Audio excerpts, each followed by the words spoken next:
Ya, mitos tentang hewan jadi-jadian memang sudah tersebar luas sejak zaman dahulu kala. Hal itu diawali mitos lutung kasarung yang diyakini merupakan sosok siluman kera. Kemudian muncullah berbagai mitos serupa.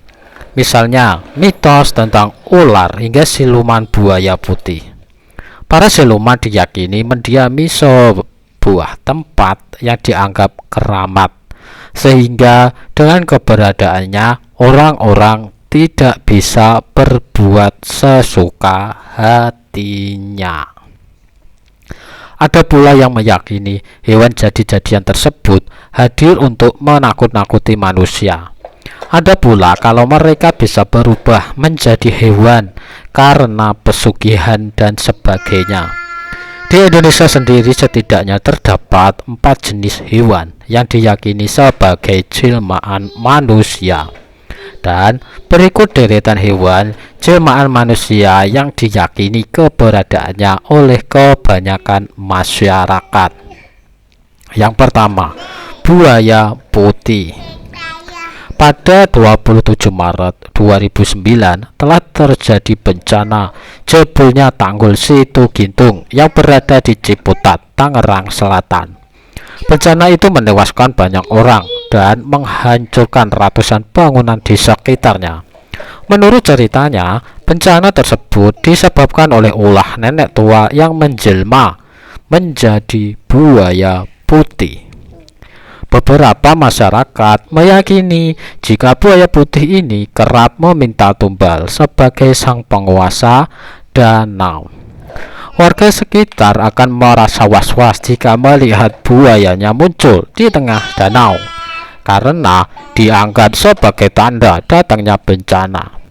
Bersamaan dengan kemunculannya, ada saja warga yang kehilangan anggota keluarganya. Yang kedua, babi.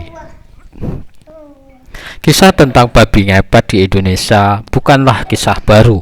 Banyak yang meyakini jika babi ngepet itu jelmaan manusia yang tengah memburu kekayaan dengan cara haram. Sejumlah cerita menggambarkan proses manusia yang berubah menjadi babi dan menyasar rumah-rumah warga yang memiliki kekayaan. Ketika melakukan aksinya, biasanya istrinya bertugas menjaga lilin. Jika api lilin bergoyang-goyang tiba-tiba, itu pertanda babi ngepet sedang dalam bahaya, dan penjaga lilin harus segera meniupnya agar babi ngepet tersebut bisa selamat. Yang ketiga, ular. Mitos tentang siluman ular dipercaya oleh sebagian warga yang berada di wilayah Gunung Bunder, Bogor, Jawa Barat. Hal itu disebabkan kepercayaan tentang legenda Nyai Sumbing yang melakukan tapa dan bersemayam di daerah tersebut. Dalam persamaannya, Nyai Sumbing mengubah wujudnya menjadi seekor ular. Entah benar atau tidak, tapi cerita ini cukup membuat penasaran warga. Yang keempat, monyet. Banyak kisah menceritakan kalau monyet adalah hewan jelmaan manusia. Ini bisa ditelusuri berdasarkan cerita rakyat tentang adanya seorang pria yang berbentuk seperti lutung kasarung.